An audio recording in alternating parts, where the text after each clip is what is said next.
are live. Powerful One Podcast, Season 2, Episode 2. Mike Stewart, Maryland Strangler in the building. We're actually at his academy in Finksburg. So Mike's got 2 academies. He's got Finksburg location. He's got Columbia location. I'll let you talk a little bit more about him, but he's somebody I've wanted on for, you were on the top of my list for this. Honored. Yeah, dude, I'm super honored. I appreciate you making time. Cheers. Cheers, dude. We're doing it. You know I always got my sparkling water. So yeah, I mean, I really appreciate you making time for this.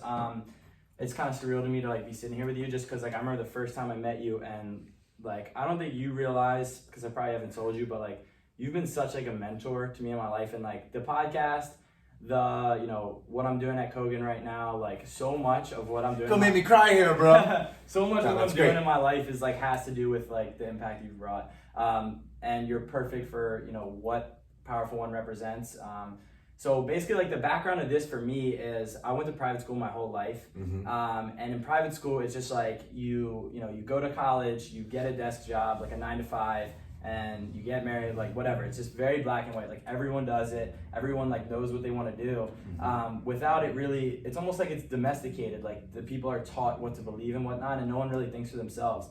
And I was the first person kind of out of my friend group and just out of everyone I grew up with to kind of diverge from that.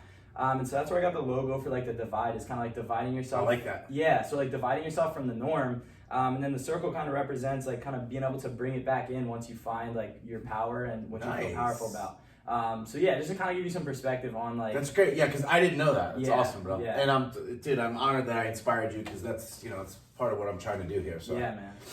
So I'll let you introduce yourself. I could talk about you all day, but I'll let you just do a little introduction. Just kind of where you got to the point you are now and what you're doing now and that sort of thing. So yeah, I mean, I've been a lifelong martial artist. My mom put me in Taekwondo when I was a kid in the rec program. And I was really fortunate to have this is in the 80s, so this is more a hardcore, contact Taekwondo. And they taught kickboxing there too. Uh-huh. And, just kind of always stuck with it. I've always been involved in some sort of martial art or combat sport, whether it's wrestling, kickboxing. Okay. And then when I found Brazilian Jiu-Jitsu, I really fell in love with it. I wanted to share it with as many people as possible. Uh-huh. Just started in a small community center. I didn't even have a car at the time. I was so broke. I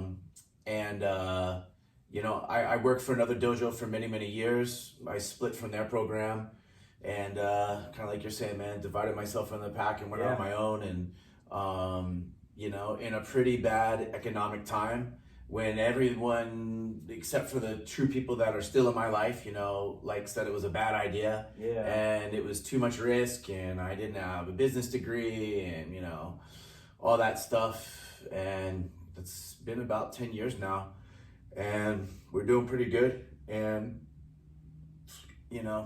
I wouldn't take any of it back. I might have done a few things here, a little bit different here and there to be a little more efficient, but all in all, things have turned out pretty good, man. I feel very fortunate to be where I'm at. And Mike's being a little humble. I mean, his 2 academies that you have here, and then we have Kogan, the affiliate, are not only the biggest and best jiu-jitsu academies in Maryland, but they're some of the best in the country. So it's incredible what you've built, especially like you said, being broke and at a time where it wasn't easy to be able to go off and go do that. So when did you know you wanted to open up your own school? At what point? It happened really early. I was lucky to find my calling really early in life.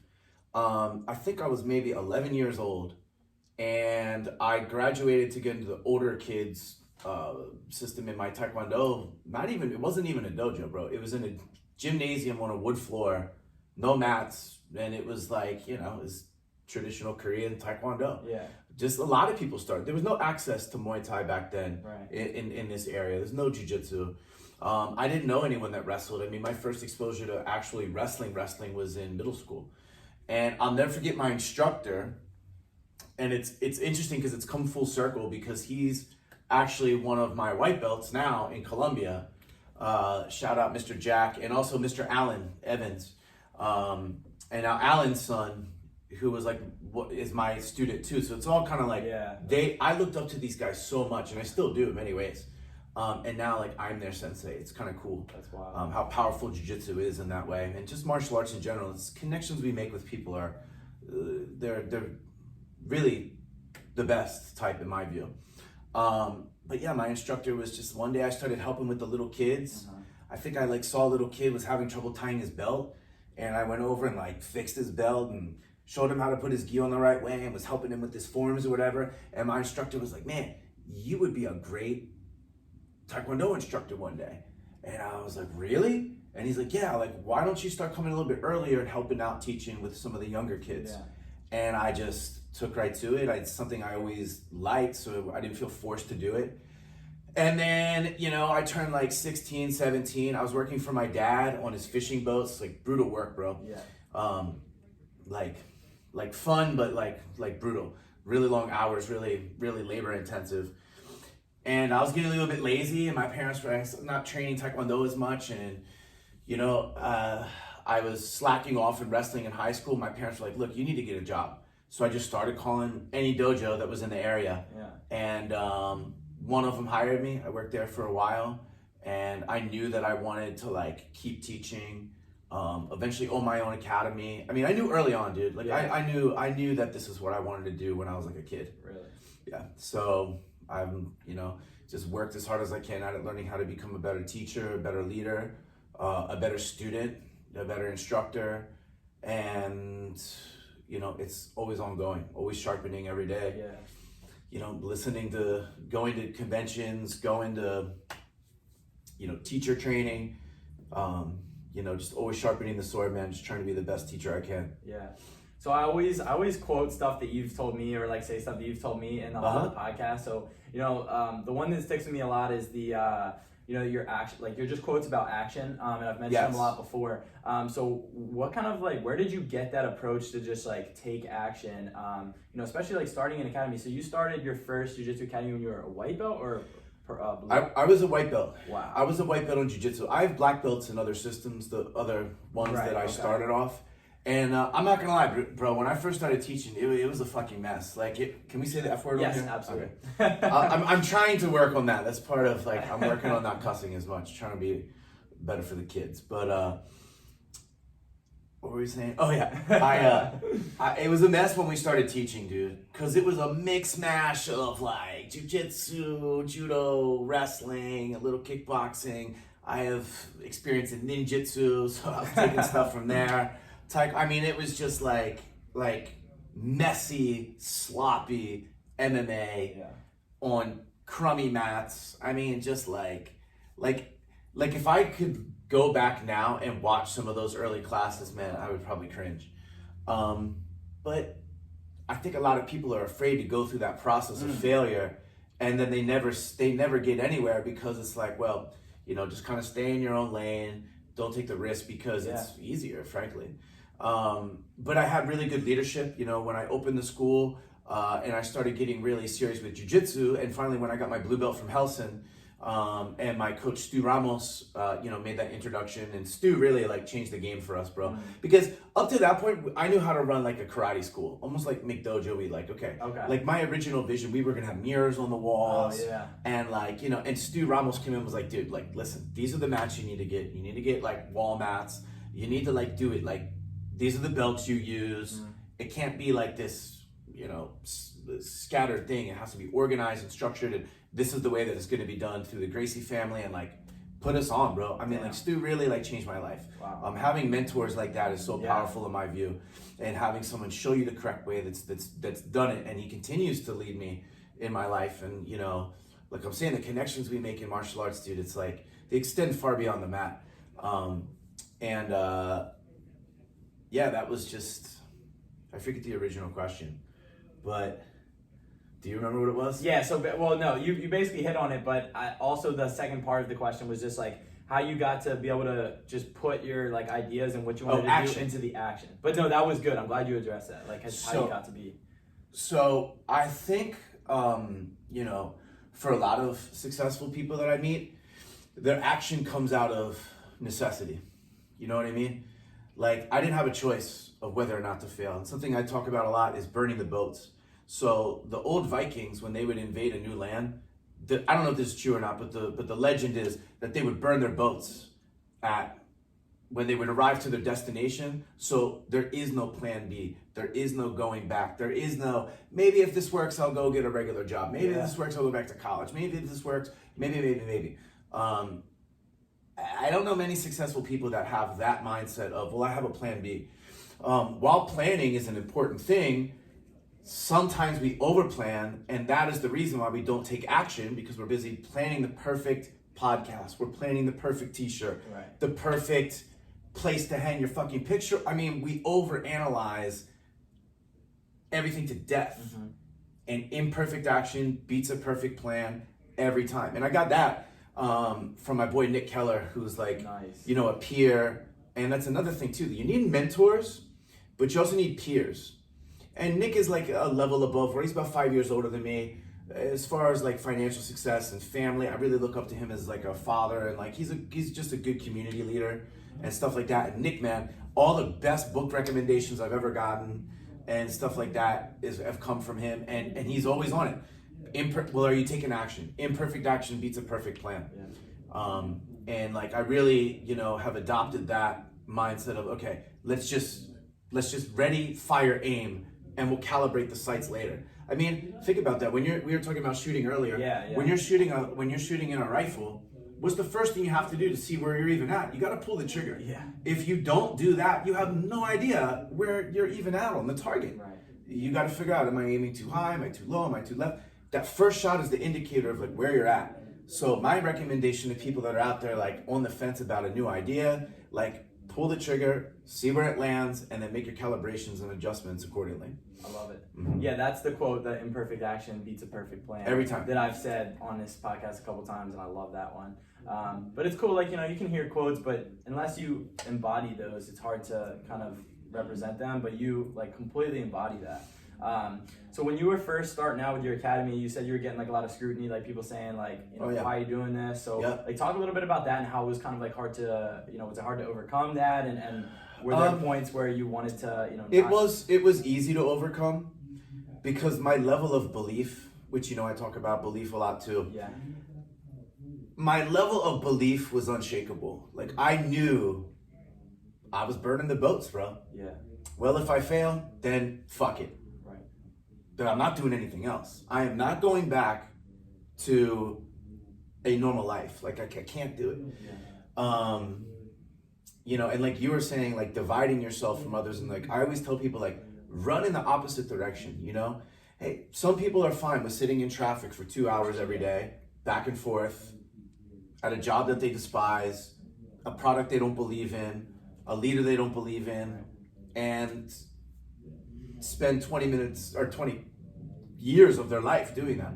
Me, I can't do that. I can't waste one day of my life doing that. The days that I have to like do things outside of my normal schedule, and I have to like, you know, be like, I guess, I don't know, I don't want to say part of like normal society, but kind of like in the rat race.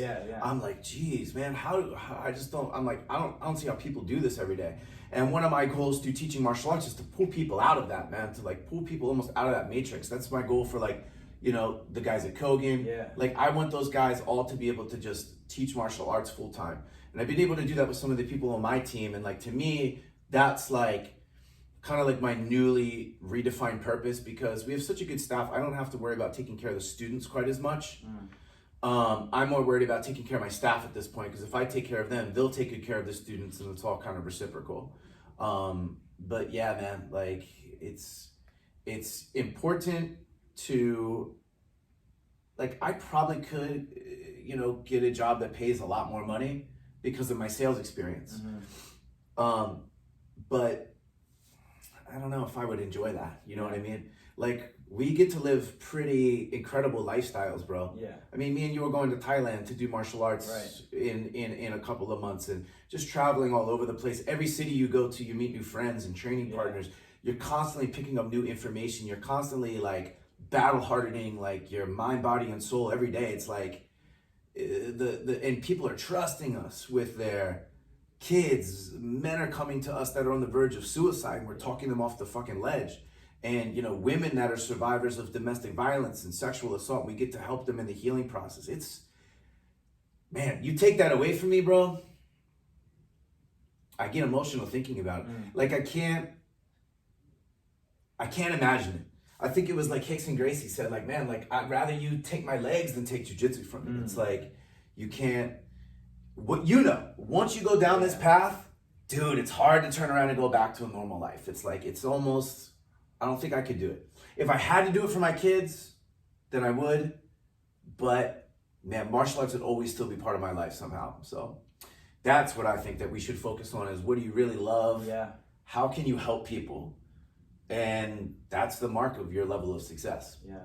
Seeing like the emotion and like the fulfillment that even you just talking about that it brings you, that's how you know, I feel like that you're, feeling like fulfilling your sense of oh yeah, when I talk about it, I feel like you can see, like they probably can't see it over there, but like I'm almost like welling up. Like it's really emotional for me because, jiu-jitsu helped me out of a really dark place too. Martial arts was such a part of my life for so long. And I was so connected with my martial family in the dojo that I worked for. Yeah. And when I quit, it was like they forgot my name, like didn't even know who I was. And that was like really one of the worst, most devastating periods of my life. And, I've always had music in my life too, but dude, the lifestyle of going out and playing bars every night. And now I'm grateful for that because it did help me in my ability to understand real combat, because when you're out 4 nights a week playing rough places in Baltimore sometimes, lots of young people, lots of alcohol, lots of drugs, you see some shit and you get into some shit. And because of that, I avoid violence at all costs now because I've seen the cost of it. I've had friends get hurt pretty bad and end up dying and shit like that. So I'm grateful for that period of my life, but I'm so thankful that, like, one day my best friend Dave Waugh called me and he was quitting the band, and he was kind of going through a list of all the sacrifices that people had made throughout the years, and he kind of saved me for last. And like I was like just reading this email and I started crying, bro. I was like, man, dude, I've really been like wrecking my life. And I was about 25 at that time, 26, 10 years ago. And I was like, I cannot let the next I basically was like, I cannot be a loser by the time I'm 30.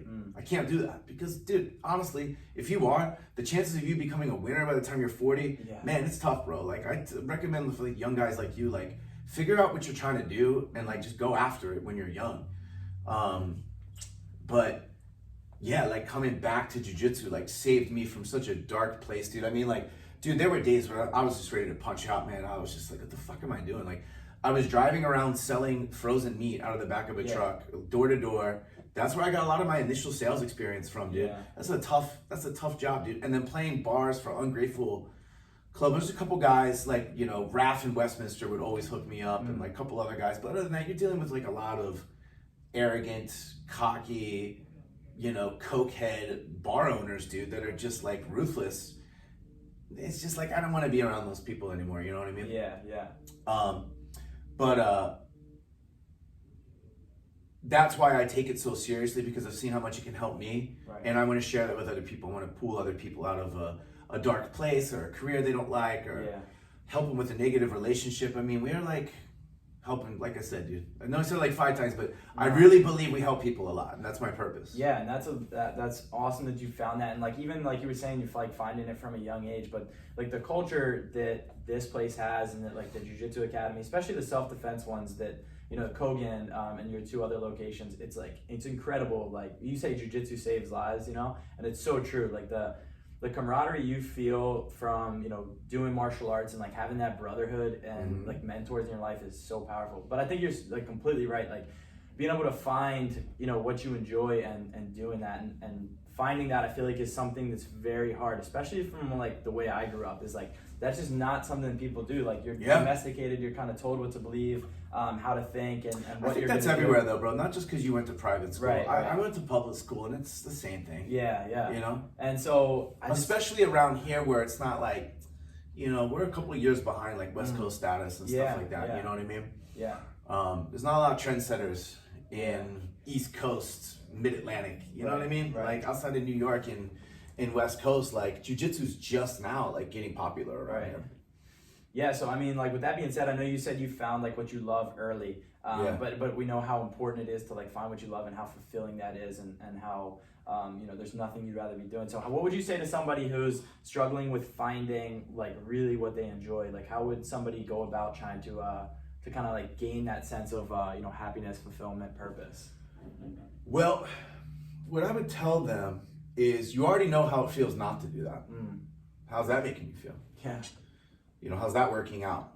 You know? Mm-hmm. So you already know what it's like to have this job that you hate and not work on your path. And here's the thing, like Gary Vee talks about this a lot. Like, you don't have to. We live in a binary culture where it's like white or black, or Republican or Democrat, or jiu-jitsu or Muay Thai. Man, how about the whole buffet, dude? Don't tell me I gotta pick one or two things. Yeah. Oh, you gotta be good. And we were talking about the one thing. I do believe that you should specialize and master one thing at a time. But that doesn't mean that you have to be limited to that. You know what I mean? Like, okay, Stephen Miller, for example, is like so into gaming. Yeah. I don't get it. Stephen, I don't get it. Which I don't get it. But like, who am I to tell him you shouldn't be playing video games? Right. Like, no, if that's what you like, and he's found a way to even monetize that. He's a very creative guy. Yeah. So like for me, it's like fishing, music, jiu-jitsu, and I've recently really got back into like shooting. Yeah. And like, don't tell me I have to pick one or the other. Like, why can't I want to master jiu-jitsu and be better than that at that than everything, for sure. But I like those other things too. So you don't have to give up, you know, your day job to work on. I mean, dude, when I was opening the dojo, I was still knocking doors, slinging meat, bro, and playing gigs. I didn't want to do that, but I had to do that. And I think that's a big thing a lot of like, especially like younger people are missing, I think. They just want to be like, you know, a millionaire overnight, or like just do like be successful overnight. Yeah. I always joke around with people. It took me 10 years to be an overnight success. There's so much shit that goes behind the scenes that like, there's so much dirt time that the public doesn't see. And we live in such a visual world with social media that like people just like, they're only showing the good stuff. They're not showing the heartache. And I try to do that on my social. I try to show people like, look, my house is a mess sometimes. I argue with my wife sometimes. My kids don't listen all the time. My health is not always on point like it should be as a leader. You know what I mean? To show people like, look, it's not that life gets easier, it's that you just get better. You know, I think one of the best quotes is, I don't ask for a lighter burden, but broader shoulders. I love that. And that's what martial arts gives us, bro. I mean, it gives us the ability to carry not only the weight of our own lives, but also, you know, be of service to others and carry the weight of like our team on our back too. But I always answer your question, like, I'm going all out. But to answer the question is like, look, if you're working on something, if you have something you really like, you know what it's like to not have that, right? So look into your future.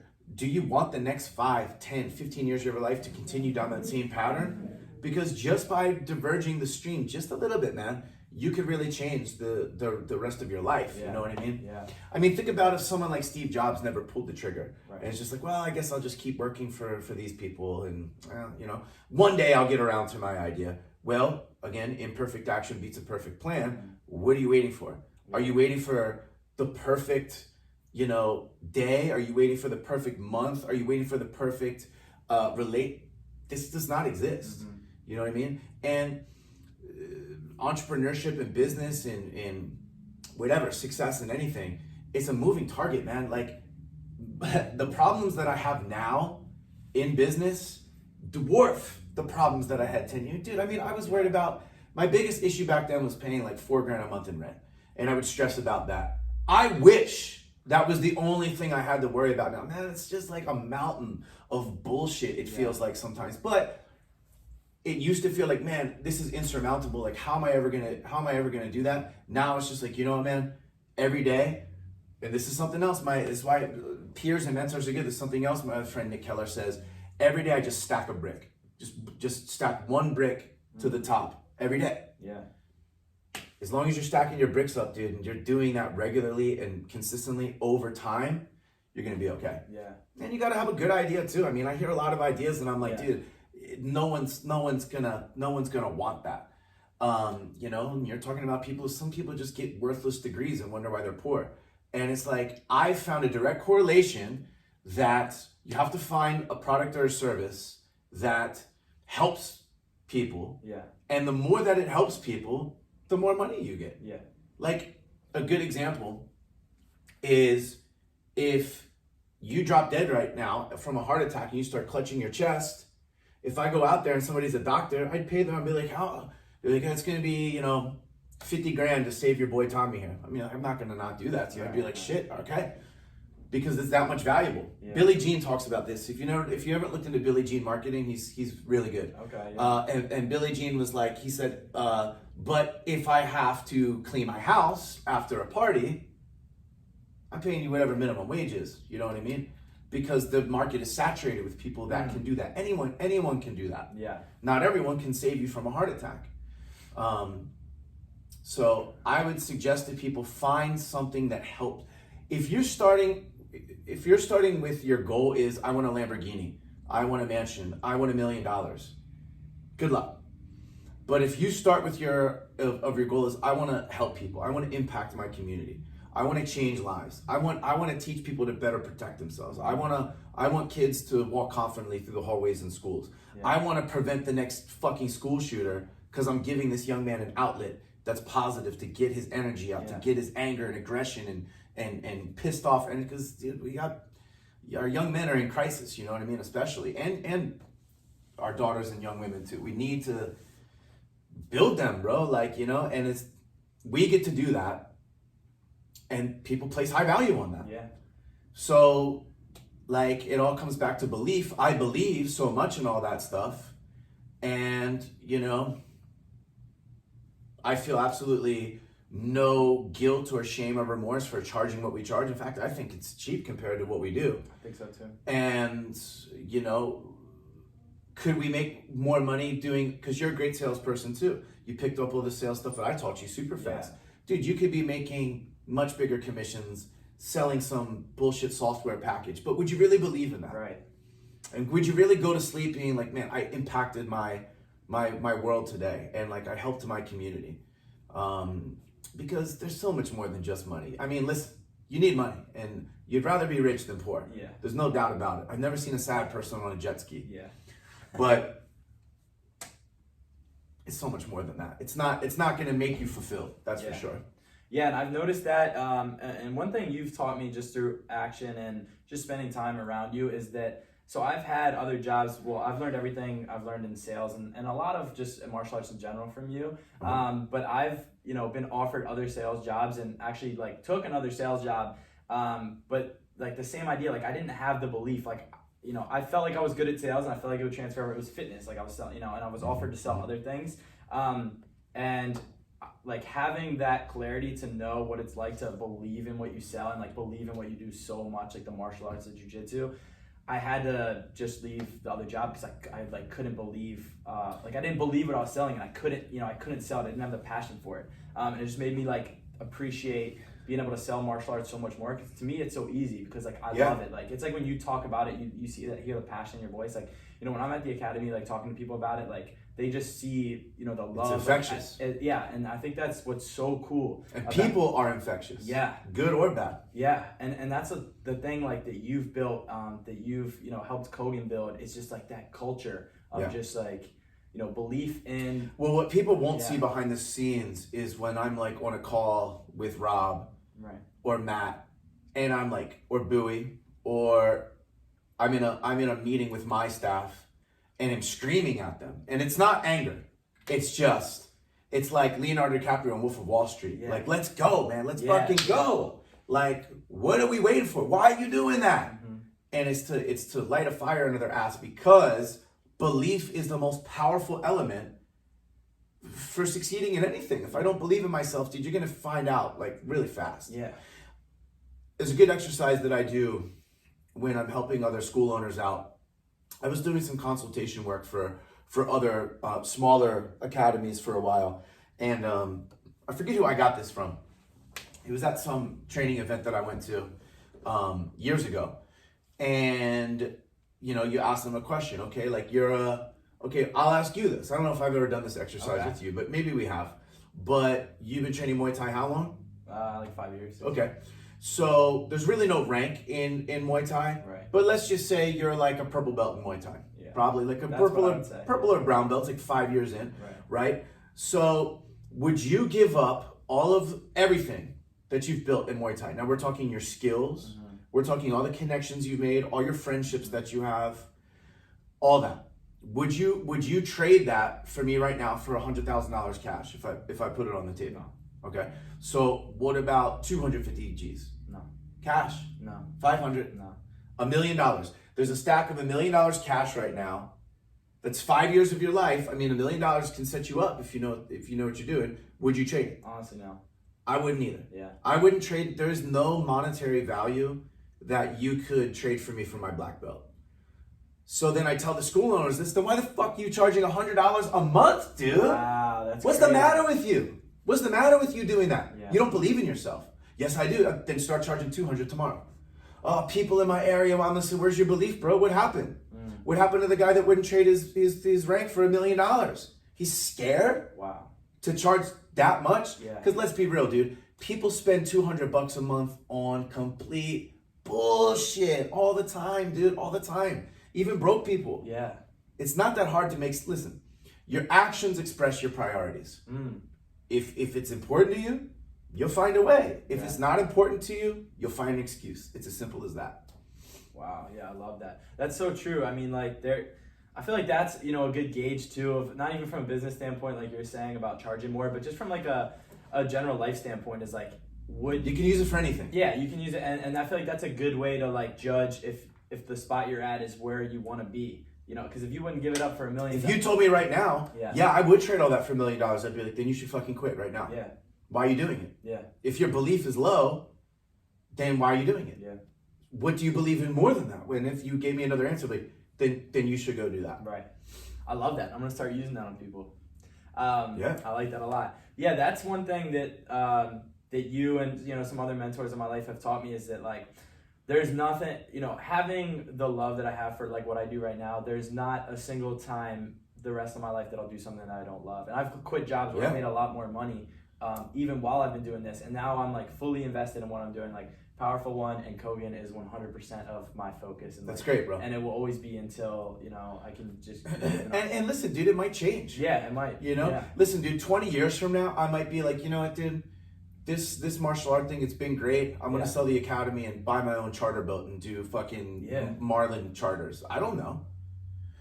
But if the day comes where I no longer enjoy this and I no longer feel like I'm having the same impact and therefore my level of belief is gone, I have to move on. I can't burn time. Yeah. Like, one of the biggest illusions and lies is like, oh, you have time to think about it. You really don't. I mean, like, you really don't. Yeah. Think about how fast the last 10 years went by. The next 10 is going to go by even faster. You might as well do something. I was talking to students about this last night. I'm like, because it's 2020, it's been a decade. I'm like, think about how fast the last 10 years of your life went by. And I was like, yeah. I'm like, the next 10 years are going to go by even faster. Might as well get a black belt in that time. Yeah. The time's going to pass anyhow. So while the time is passing, why not invest in something worthwhile that will change your entire life? Yeah. Yeah, and I want to touch back on that and just jiu-jitsu in a minute, but I think that's an interesting thing. Like, I have a tattoo on my arm, it says purpose, but the words, the letters U and R are capitalized. So, like, the way I look at kind of your purpose is, like, your purpose can change. Maybe it's not always going to be the same thing. So that's why I say, like, you are purpose, I am purpose. Like, whatever you're doing, is your purpose and whatever you love and want to be doing. So I like that mindset that it can change. Who knows? Like, maybe...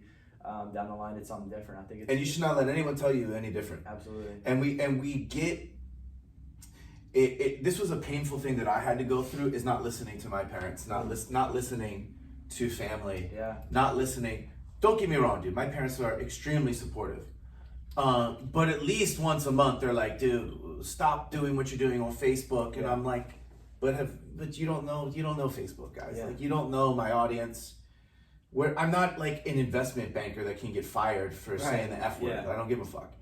So, I mean, if you're offended by the F word, I don't even know if I want to work with you because, like, dude, it's just, And that's what I love so much about jiu-jitsu culture, is that it's like, it's not this like fake bullshit humility that you see in these other martial arts where like, I can't tell you how many martial artists I've met that on the mats are like, oh, they're bowing, telling their students, don't do this, don't do that. Bro, you see them in their personal lives, they're fucking drinking, doing drugs, smoking, and fucking cussing, everything else. Well, with me, it's just, I'm like that all the time. I don't need, I don't want to shit on my competitors too much, but I have a competitor that all their instructors have 2 different Facebook pages. One for the dojo, one for the dojo, one for their personal life.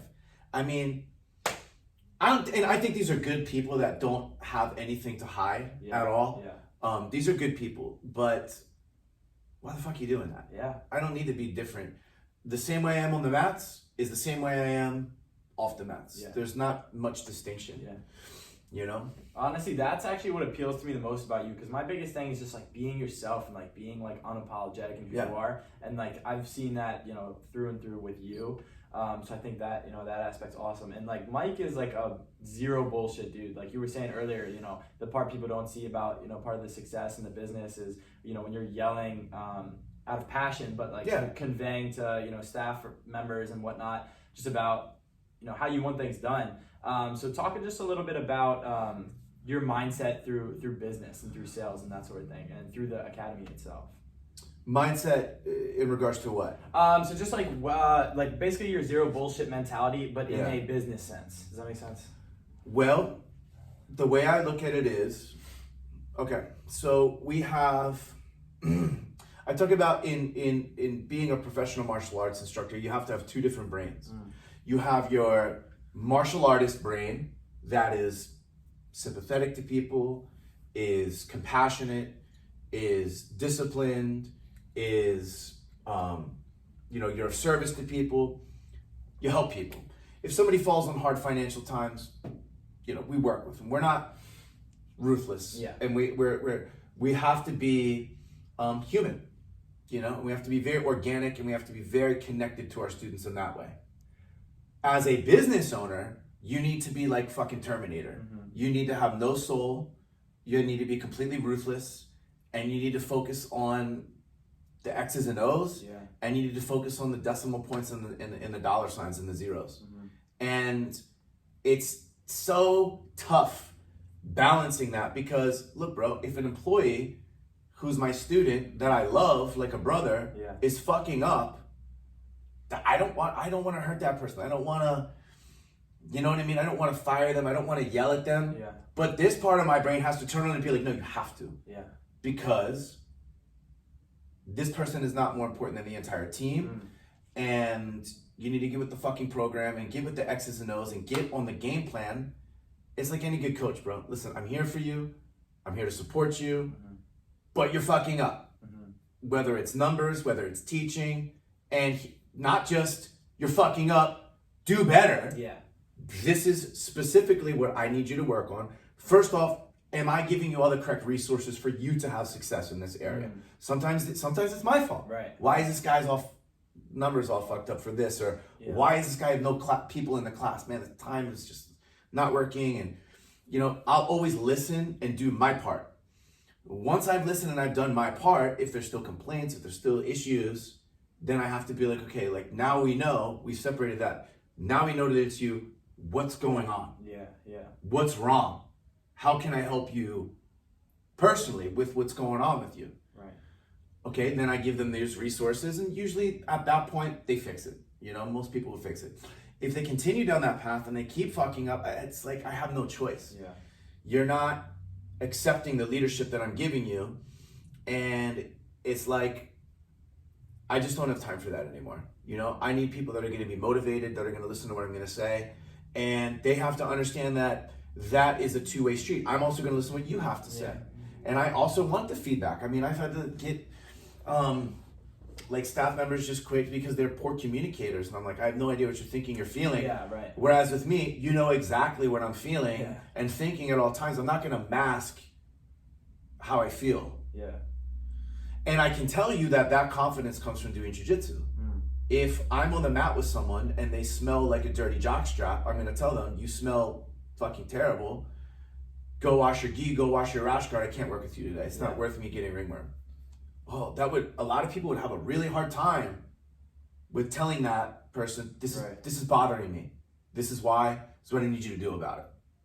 And a lot of people, they have a really hard time accepting that. Yeah. But the people that are able to accept it typically have like a really winner's mindset. They want to win at all costs, and they'll do whatever it takes. And they typically get with the program, and they become successful and end up, helping their own teams like that. Right.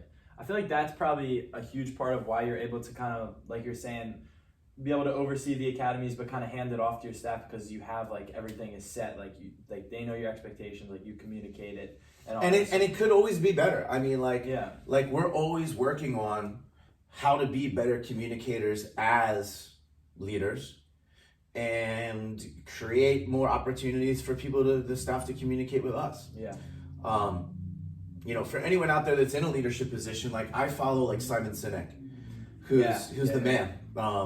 And he talks about the same stuff that we talk about, like cortisol and stress and how people need to feel. I know the word gets used and thrown around and people like clown it and make memes out of it, but like a safe space. Like people do better work when they feel comfortable and they feel like they're not under attack every moment at work. Yeah. And they can kind of like, like one of the sentences I say like almost every day is like, you just do what I trust you. You just do what you feel is the right move. Yeah. And I'm always willing to take accountability for the team's failure, even if it's not my fault, because everything that happens here is my fault, dude. Good and bad. Yeah. What was I gonna say? So as far as let's see. So as far as the academy goes, like with where you're at now, what's like the next like real big moves for you? Because I know the name change is coming soon. Yep. And we don't have to post this right away if that's not public. Well, I don't care. So the Gracie Maryland is the name right now. So Rising Tide Academy. So what's like like it's 2020, like what's like the next big steps for you as far as the Jiu-Jitsu Academy? So that's really the biggest one for this year. Yeah. Is we're rebranding the academy. Yeah. Still, Grandmaster Helson Gracie is going to be our Grandmaster and our instructor, and we will always be, connected with him and loyal to him. With the name Gracie Jiu-Jitsu Maryland, well, we're doing Muay Thai now. Yeah. We are getting much more of a heavier wrestling base. We good? Yeah, it's all good. The GoPro timed out. It's all good. And I love Gracie Jiu-Jitsu. It's definitely my root. Yeah. But it's also nice kind of having your own brand that you can create. Yeah. And that you can, and it can be a little bit more, Gracie Jiu-Jitsu Maryland. I don't want to just be tethered to Maryland. I want to be able to take this, nationwide, possibly worldwide. I think the whole landscape of Jiu-Jitsu is really going to change in the next 10, 20 years. The sport is evolving at such a rapid pace right now, and people are really like understanding what it is, and I think it's just going to blow up, and I want to be able to be prepared for that expansion when it happens. We plan on opening a third location at the end of this year. We have to hit some goals first, and then buying property. I want to create a super space in Columbia with like showers, sauna, ice bath, recovery, massage, like a total place for grappling athletes, Muay Thai, combat sports. I eventually would love to start like an MMA team and get into that, because I'm more on the coaching side now than I am the competitive side. The sky's the limit, bro. I mean, the gi company's doing good. I want to continue to expand with that. Grindstone grappling, if you need a gi. Yeah, can you talk about that real quick? Just a little bit about Grindstone. Just the best gi on the planet. That's all. No, it's a really great gi. It is, especially for the price. We put a lot of R&D into developing like the perfect gi. That's going pretty good. It's still kind of a little bit more private for now. I'm only working with a few other school owners, but I'm excited about that. And yeah, man, I mean, I'm just always, like I said, I'm always looking for like, how can I serve as many people as possible and keep the quality really, really high? Yeah. I mean, that's just what we'll always keep doing. And like the same thing I've told my students from day one, like I will always reinvest back into the academy, back into more mat space, getting more instructors, bringing in other programs. Right. I want us to be the best that we can be. And there's a lot to be said because people love working for you. And I know that because, so your onboarding process for people when they start working for you, can you talk about that real quick? So when somebody starts, like let's say they're a staff member at Gracie, Maryland, they don't get paid right away, is that correct? Or? No, I don't pay them right away because it's like an apprenticeship. I'm teaching you. Yeah. It's actually very similar to the tattoo world. My best friend, Dave Waugh, this is actually some artwork from another artist there, Fran Messino. And like, you know, when you enter an apprenticeship in anything really, like you pay to be there. Yeah. You pay. And that's how we do it too, because a lot of people think they want to be martial arts instructors, and instead of us investing all this time training them, putting them on payroll, which is a risk for us financially, and also like I like for people to earn things in martial arts, and I believe that being a martial arts instructor is a great privilege. It's not just something you toss around. Yeah. And I'm very, very particular about who I hire because my children are students too. My brothers and my best friends and their kids are students. So I don't just want, I think a lot of martial artists miss the mark, and this is why Kogan is, because all the instructors at Kogan are pretty spectacular. Yeah. And like I want people that I would feel comfortable teaching, you know, my wife or my kids, or that I would like to take a lesson from. Right.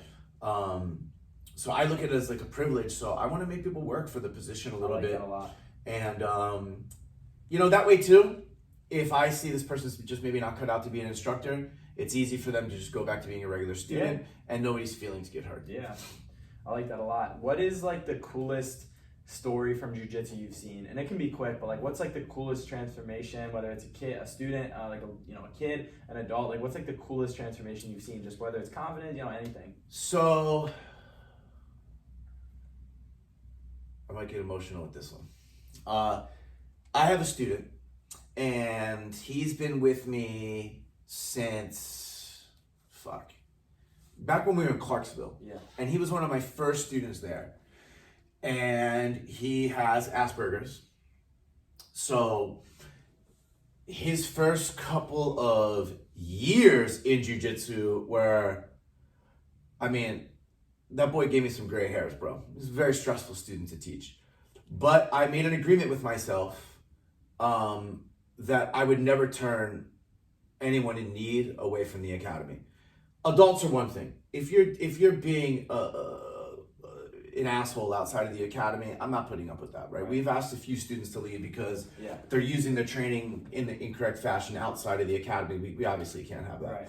Kids up to a certain age, in my view, they're kind of infallible. They're only doing, and especially when you have Asperger's, those children have a hard time with like social cues, distance, touching. They don't like being touched. Overstimulation with lights and sound. And I'll never forget, like, I put this kid in a tournament and he was like crying, and he finished the tournament. And he didn't, I don't know if he even medaled in that one. And he was like, you could just see like he was like exhausted. He was a little guy at the time. He was in elementary school still. And they've been loyal students with us for a long time. And I've been able to be part of the process of this kid's life and see him go from this pudgy kid that was getting bullied, and he's had to use his jiu-jitsu a couple times to check some kids, and to see that notch of confidence go up and be like, next time they'll know better, won't they? And he's like, and just like, whoo, gives me chills, bro, just seeing his face and him being like, again, belief, like he believed in himself. What that does for a young man or a young woman is it makes them better at everything else in school. And then helping him through the process of adjusting to middle school. And then now he's like a beast, bro. He's wrestling in high school. And he's wrestling, and they put him up to varsity this year. And he's doing pretty damn good. And like, I have to give 100% of the credit, of course, to his parents, because they're amazing people. But just to be a small part of that process of a kid who otherwise, who knows how he would have ended up. His parents made the intelligent choice to put him in a combat sport because they know, hey, guess what? In 18 years, no one's going to give a shit that you have Asperger's. They're not. The world is ruthless. The kids in high school, they're not going to give a fuck that you have Asperger's. They're going to make fun of you for it. They're going to torment you. Well, not now, because if they torment him, your words have no power over me if I know that I can smash you. Yeah. Say whatever the fuck you want to me. What are you gonna do about it? Right. And I know that sounds like a little bit like bullyish. It's not. It couldn't be anything further from the truth. Right. It's the idea that I have a physical boundary. All self-defense is predicated on the idea that my life is value and I'm worth protecting. Right. And you're definitely not gonna fuck with me because I have Asperger's. In fact, you might catch an ass whipping if you try to hurt me or continue the onslaught of verbal and emotional abuse. Every person has a threshold, and what we do here is we teach people this is the line. If people cross that line, it is okay to protect yourself. Something that the schools have failed our children at. Yeah. So we're kind of like a reverse brainwashing facility where we take these kids and say, no, fight the bully. Yeah. Talk back to the bully. Yeah. Stand up for yourself. Don't run. Don't, it's a little bit more complicated than that, but that's the overall idea. Yeah. So anyway, that's the most powerful. I mean, and there's thousands of success stories throughout the years. Yeah. But that's the one that stuck out the most because they've been loyal for us for so long. And like the day is gonna come where I am gonna be older and he's gonna be older. I'm gonna be out of my physical prime and he will be in his physical prime and he'll beat me one day. And it'll come full circle. Yeah. And then what happens a lot is those guys end up teaching my kids. And it's like this, it's almost like a tribal process of like, I teach you to hunt, you teach my kids to hunt, It's cool. That's my favorite part about the martial arts is seeing the kids' progression. Like personally, like I like teaching the adults, but like there's nothing like seeing the kids grow. And we're so lucky, dude. We're so lucky, bro. Like we have to remind ourselves that every day, like when you get up, don't be like, fuck, I gotta teach today. Because I know every instructor goes through that. At some point, your body just doesn't want to do it. Your brain doesn't want to do it. The weather sucks out here in Maryland right now. It's just like, I don't want to do it. I have never regretted any training session ever. I've regretted every time I don't go. Yeah. And like, we have to remind ourselves as mentors and leaders on the mats and, in martial arts that like, it's not a burden. It's a privilege. I get to teach martial arts today. I get to go wear comfortable clothes and punch and kick shit and choke people and just have fun. Everyone's in a good mood when no one comes into the dojo like, oh, fuck man, guess I'm gonna have another great jiu-jitsu class. Guess I'm gonna have another great Muay Thai class. No, people come in. We see the best versions of people of themselves giving their best effort. And us as instructors, like we can never forget that, man. It's easy to forget what having like a regular job would be like, man, and just but so even the shittiest day on the mats is better than a regular day doing anything else. Absolutely. I agree. And I've had some rough days on the mat, dude. Yeah. I had one day one of my dogs got hit by a car and got killed. Wow. And then just like bullshit like that. You're a friend dying and something like that. You would never know that anything ever happened to me because I have a rule when my gi gets put on and it's like a not pneumonic device, but like a trigger. Like when I tie my belt, I'm not allowed to have any problems anymore. Yeah. Now your problems are my problems because I need to be of service to you. I'm your instructor. I'm your sensei. Samurai means one who serves. Yeah. And that's what we get to do. I get to serve people. I get to teach. Yeah. I never like when I hear instructors start being like, oh, I have to teach this weekend. What the fuck are you talking about? You have to teach. No, you don't. You don't have to do anything. If you don't like it, then stop. It's true. Yeah. That's one thing I try to practice. On our first podcast episode, me and my buddy talked about that, like the wants versus the needs. You don't have to do, you don't need to do anything. So that's something I try to practice like every morning when I do my gratitude. It's just like, I get to wear flip-flops to work. Like I get to go teach kids. I mean, look how we're dressed, man. Yeah. Like we get to wear comfortable clothes. Yeah. You get to drive what you want to drive. You get to wear what you want to wear. You get to talk how you want to talk. I mean, of course, you're gonna be respectful to people, but it's not like we want to, we don't. You get the idea. You don't have to be as filtered. You can say what you're really thinking. And dude, you get to exercise and be in good shape and encourage others to do the same and teach people like really like life-saving skills that they could potentially use, especially the police we train and stuff like that. These guys are using this stuff in the field. Yeah. It's making it safer for them and for the public. So it's making a big community impact. And that's why, like, I think I'm glad I get a chance to speak like this because I know that people see me one way on the internet Right. And that's as like a ruthless business person, because I am. But the reason behind that is that I just believe in this stuff so much, and I want to share it with everybody, and I believe I deserve to be compensated for that in the process, you know? Absolutely. I want to be super respectful of your time, so I want to leave with like one more thing. Let's do it. So I like to kind of end with this, just to hear people's different points of view from this is cool. So if there was, if you were going tomorrow and you could leave just one kind of like piece of advice as like a legacy to be remembered by only one thing that you've learned throughout your life, what would it be? And you can take some time to think about it. Man, that's a good question. Yeah. I think it would be what we talked about before. Like, if I was going to leave my children with a piece of advice, is that it's Zig Ziglar's golden rule. If you help enough people in life get to where they need to be, then you will get where you need to be. And start with that in mind before you pick up any task. How is this going to benefit others? Because the auxiliary benefit of that is it will always benefit you. Absolutely. If you have a selfish interest, yeah, it might feel good in the moment, but that stuff wanes over time.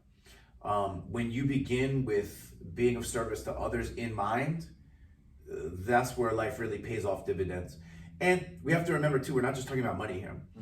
That's a great benefit of that, but you know, what's your actual impact going to be? So yeah, that's like the golden rule, right? I mean, like, beyond treat others how you want to be treated, you want to help. Like, I want to be the type of person that's thankful that I was in their life, and I lightened their burden a little bit instead of making their life, you know, like a little bit harder. I want my impact to be, I made your life a little bit easier. Yeah, I love that. So where can people find you if they want to check out? Because you're always doing cool videos. He's got like testimonials with some of his students. Yep. Where can people find you? Like, what's your best social medias, all that sort of stuff? So YouTube is just Gracie Maryland, MD, I think, Gracie Maryland. Anything Gracie Jiu-Jitsu Maryland. Okay. You know, YouTube, website is realjiujitsu.com. Instagram is Maryland_Strangler. Also Gracie Maryland. Soon to be Rising Tide though. Look out for Rising Tide Academy. We're still gonna rep, you know, Gracie Jiu-Jitsu in Maryland, but look out for Rising Tide. That's gonna be the big thing this year for us. Rising Tide Academy. And then just Mike Stewart Jr. on Facebook, and then Coach Mike Stewart Jr. is my what do you call it? My team, my Facebook personality page, or whatever the hell you call it, coaching page. Dude, I can't thank you enough for coming on. Is there anything else before we wrap up? Man, I'm just real proud of everything you're doing, bro. I mean, like, you're making a choice now that men in their 50s and 60s look back and they're like, dude, why didn't I do that? You know what I mean? And like, keep going, bro, because you're doing it at the right time too. The combat sports and the way that the game is advancing right now, like, we're getting in like at a perfect time. And dude, like, you're young and determined, man. The sky's the limit for you, bro. Keep it up. It means a ton. It's literally so crazy to me, like, sitting here across from you. I remember like the first time I met you and finding out that like Kogan was only possible because of you, and like how much love I have for Kogan. Like, well, that's not true. They would have been okay without me, but they're smart because you have to hire. Just like I would be okay without my mentor Alan Belcher, Henry Gracie coached me in the past. Hiron Gracie, Helson Gracie, Stu Ramos. I would have found my way. But dude, finding a mentor and a coach can help you get there so much faster. Yeah. And I attribute so much of that to you. So like the fact you made the time to come on here, and you're like, even seeing you wear my shirt is hell yeah, dude. Surreal. So it's great. This is a nice shirt, by the way, too. Yeah, that's sweet. But listen, bro, you're gonna you have to remember this, that I'm just a normal guy like you, bro. You're gonna inspire people even more than me one day. So just, you know, keep it up, man. You're doing the right things. Appreciate you, bro. Sweet. Oh man, that's perfect. Let's see how long that was. What does it say? I'll check on here. Oh, it's literally like